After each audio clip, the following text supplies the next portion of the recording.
Good morning and welcome back to the Retirement Report. I'm Hank Parrott, your host. All right, we've been talking about a lot of different factors, right, when it comes to retirement. And, you know, whether you're approaching retirement, in retirement, maybe you retired, went back to work, whatever it is, all of these things we're talking about today are going to be a big benefit to you. One of these, I just talked about pensions and taxation of pension monies, of course, and how pension dollars can also cause Social Security dollars to be taxable, and how all of these things kind of work together. And then there's the money that you're pulling from your retirement accounts and how that plays in as well. And that's why, you know, planning is so important, because there are ways that you can get the income you need. Let's say you need $100,000 a year to live on, as an example, or maybe even $150,000, just to give you an example. At $50,000 of that's being taxed at today's tax record about 22%. And the balance of that, your tax rate was only 9% because of the progressive nature of the tax code. So now you've got $50,000 that you pay taxes on, okay, and at 22%, okay, and in 5 years when it's sunset, it'll be 25%. So there you are paying, you know, $10,000, $12,000, $15,000 in taxes on that money. And what we could do is we can provide you that kind of income, but we can do it if, depending on the resources you have available, right? We can put these things together in such a way to keep you down to where maybe you only pay $9,000 in tax instead of $20,000 in tax, just by implementing some income strategies that we utilize. You know, this next slide is kind of fun. It's talking about preparing your taxes, and this shows Albert Einstein, and he says, you know, the hardest thing to understand in the world is the income tax. Preparing your tax return is too difficult for a mathematician, as he said. It takes a philosopher. Well, that may be in the IRS, of course. It's a cute little thing you see there on the bottom right. We have what it takes. This is the unofficial motto of the Internal Revenue Service. We have what it takes to take what you have. You know, when they talk about that thing about government, right? A government, I think it was Ronald Reagan, right, that said that a government that's big enough to give you anything is also big enough to take everything. So one of the things when it comes to planning is understanding the different rules that are in place and how to use those to your best, in your best interest, right? And this is, if you look at this next slide, Judge Leonard Hand, and you may have heard this before or seen it before, anyone, and this was a opinion that he put out there, or a judgment actually, anyone may so arrange his affairs so that his taxes shall be as low as possible. He is not bound to choose that pattern which best pays the Treasury. There is not even a patriotic duty to increase one's taxes. You know, the learned judge was served as a judge on the United States Court of Appeals for the Second Circuit from 1924 to 1951, and he's been quoted more often by legal scholars in the Supreme Court of the United States than any other lower court judge. And this one, on a case that he was working on, this is the issue for many of us. The deal is, we don't want to pay more than we are legally required to pay. Who would want to do that? And if you do, I mean, if the IRS is your charity of choice, so be it.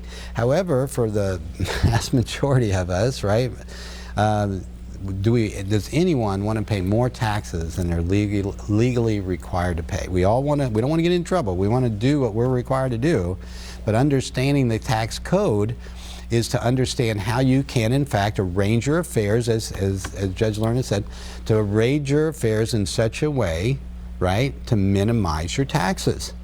Okay, that's smart business. That's being a good steward of those monies, isn't it?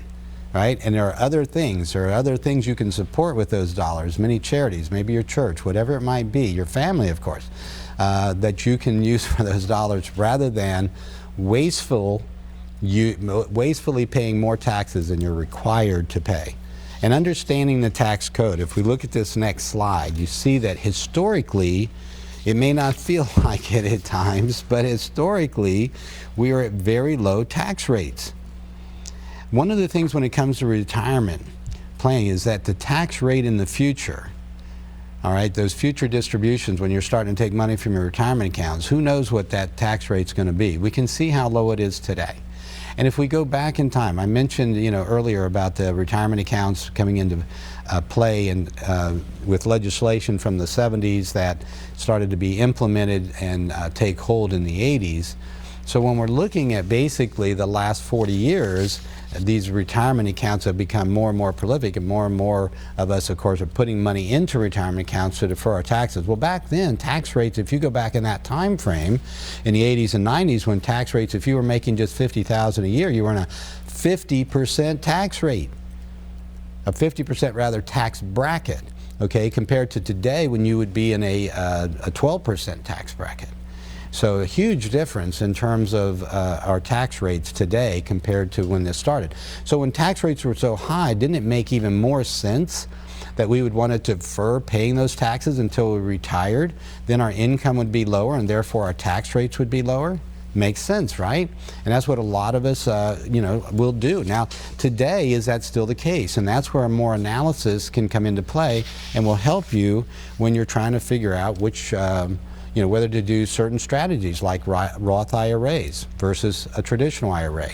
And the same goes again, those Roth decisions when it comes to your 401k. Many of you, if not all of you, have that, or most of you rather, would have that choice of being able to put money into the traditional 401k or the Roth 401k. The same thing, TSP, Thrift Savings Plan, for you federal employees and military out there, you have these same options, right? You have the traditional TSP and the Roth TSP.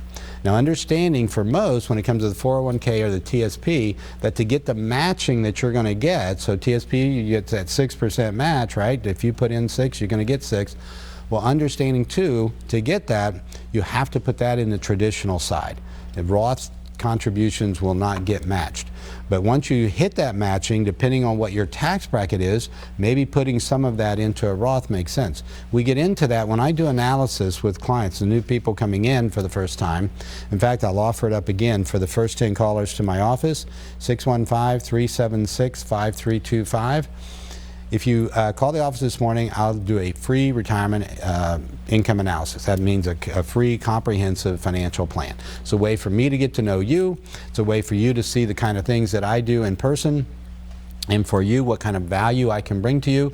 And if it's a good fit, if we like each other and we want to work together, then we can have you may become a client from that process. But there's no obligation.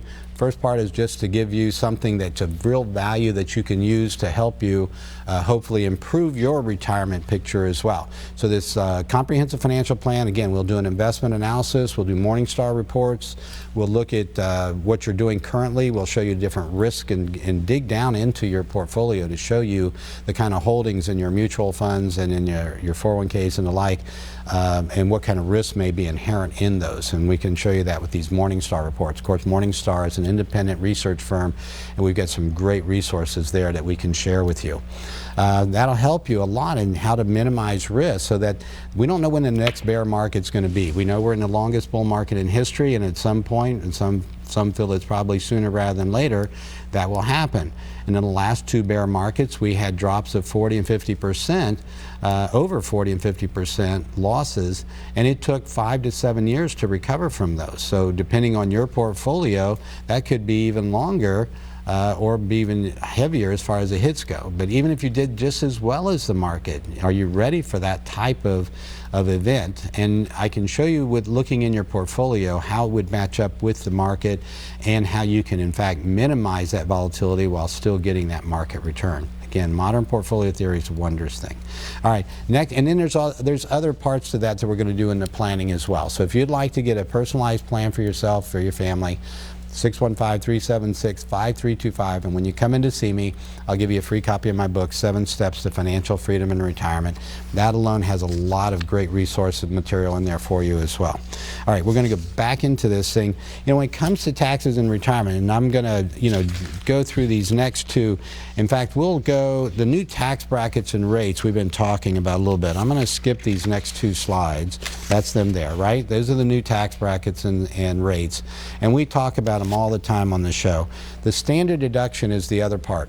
Standard deduction has gone up quite a bit. Now you're looking at $24,400, and if you're over 65, right? You get to add, if you're married and both of you are over 65, $2,600 more. If one of you, then it'd be $1,300. So 24,400. Once you hit 65, add $1,300. When both of you hit 65, add $2,600. That would now put you at a $27,000 for a couple over age 65. $27,000 standard deduction. That means that, of course, the first $27,000 in income, zero tax. Zero tax. So understanding that is very important. The next, approximately, it's like $19,050, or approximately 20%, excuse me, approximately $20,000 rather, is taxed at 10%. So that, if you do the numbers in, that means for a couple age 65, you're looking at the first $47,000 in income, and your total tax for that is only going to be like $2,000, right? So think about that as far as your tax rate goes. That's like, what is that? That's like 4%, okay? So that's a tax rate. Now we get into, then you go up into the next bracket at 12% and up to approximately $5,000 in income, and you're only looking at a total tax of about $9,000, a 9% total tax rate then on that first 100. So understanding again how these things work can help you in planning when it comes to your retirement. All right, it's the same thing, especially with taxes. So the next one are deductions. Deductions that are sunsetting. Home equity loan interest, moving expenses, casualty and theft losses, job expenses, tax preparation fees, donations to colleges in exchange for athletic event seats, subsidized parking and transit reimbursement. A lot of things going away. They're raising the deduction, the standard deductions, and taking away more and more of the itemized deductions. All right, we're going to talk about that a little bit more. First, we're going to take a break. One of the things I want to kind of click through this part and share with you some strategies on the tax side. You know, we've been talking about how to minimize them. I've been sharing a little bit as we go, but I want to dig into that even more when we come back from this break. All right, join us here. We'll be right back on the Retirement Report.